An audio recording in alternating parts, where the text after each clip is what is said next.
All right, let's jump right into this explainer. Today, we're unpacking a really fascinating piece of research from Save Invest Compound about why long-term wealth building isn't really about math at all. It's actually a psychological battlefield.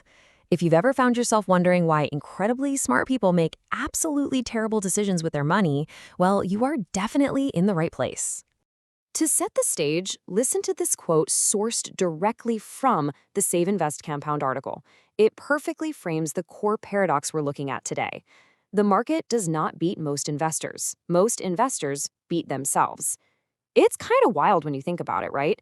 The underlying investments, the funds, the stocks, they actually perform pretty well over the long haul. But the human beings holding them, yeah, not so much. Let's figure out exactly why that is. Section 1, the investor's paradox.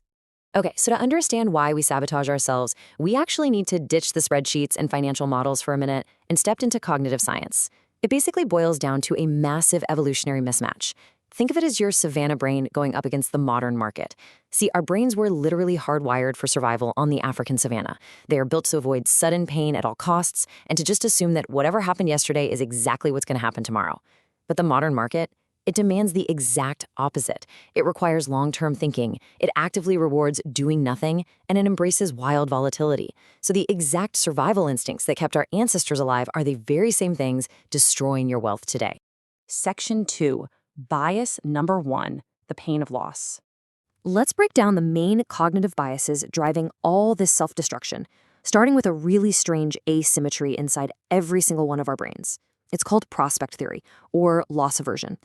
The data shows us that losing money produces roughly twice the psychological pain that gaining the exact same amount produces in pleasure. And what's absolutely fascinating here is the neurology behind it.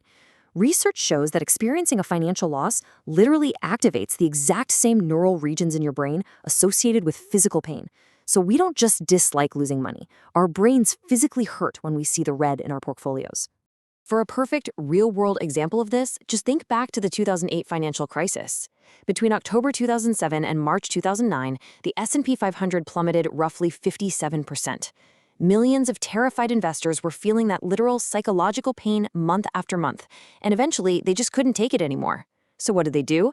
They sold their assets near the absolute bottom just to make the pain stop. And here is the real tragedy of that situation.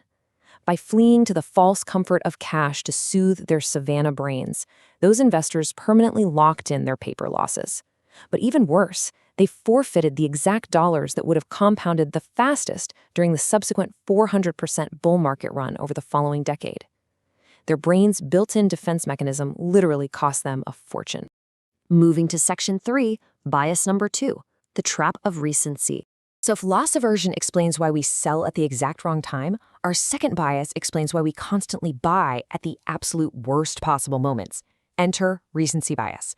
This is our cognitive tendency to assign way too much weight to recent events when predicting the future.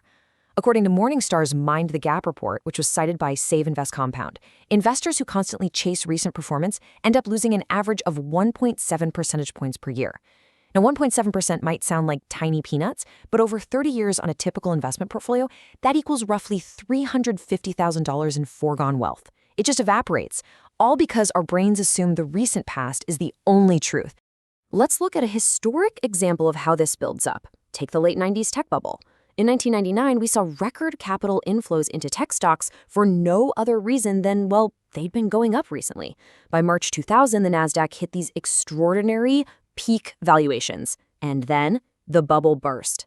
By October 2002, the NASDAQ composite had fallen 78% to its trough. Billions of dollars flooded in near the top and panicked out near the bottom, purely because our brains confused recent history with a durable long-term reality. Section 4, the behavior cat.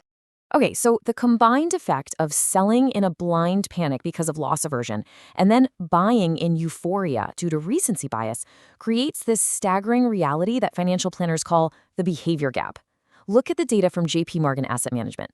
Over a 20-year period, a patient investor who puts $50,000 into a fund and literally never touches it ends up with around $336,000. But a market timer, someone who moves in and out of that exact same fund based on their gut feelings and happens to miss just the 10 best trading days over 2 decades, sees their overall return completely slashed in half, ending up with only about $170,000. Half your wealth gone, just because you couldn't sit still. Section 5, bias number 3, the confidence illusion. Now, this tragic behavior gap is supercharged by our third bias, which is the one that convinces us against all the statistical odds that we are somehow the exception to the rule. Overconfidence is a silent portfolio killer. Most investors genuinely believe they're above average at reading the markets, and naturally that leads to frequent trading. But the data paints a very different picture. Studies actually show that the most confident investors, the ones checking their accounts every day and trading the most frequently, earn annual returns about 6.5 percentage points lower than the people who trade the least. Their supreme confidence literally guarantees substantially worse outcomes. If you need more proof, check this out. Researchers tested 15,000 different market timing signals published over 2 decades. The result? Essentially zero consistent, statistically significant outperformance. Nothing. So the absolute crucial takeaway here is that market timing is a myth. It's just a persistent illusion kept alive by a financial media designed to manufacture urgency, so you keep watching their shows. But the data overwhelmingly proves it simply does not work. Section 6, defending against yourself. So this leaves us with a pretty massive question, right?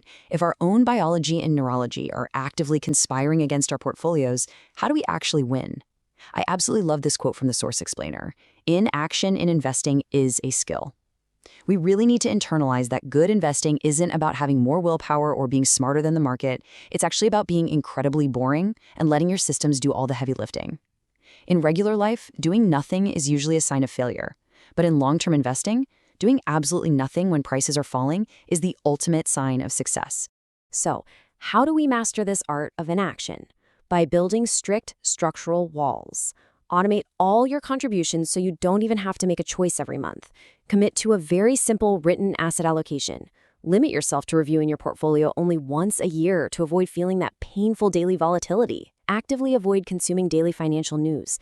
Literally cut off the source of the manufactured panic. And finally, train yourself to think in decades, not quarters. By implementing these structural defenses, you completely remove the daily temptations and protect your wealth from your own savannah brain.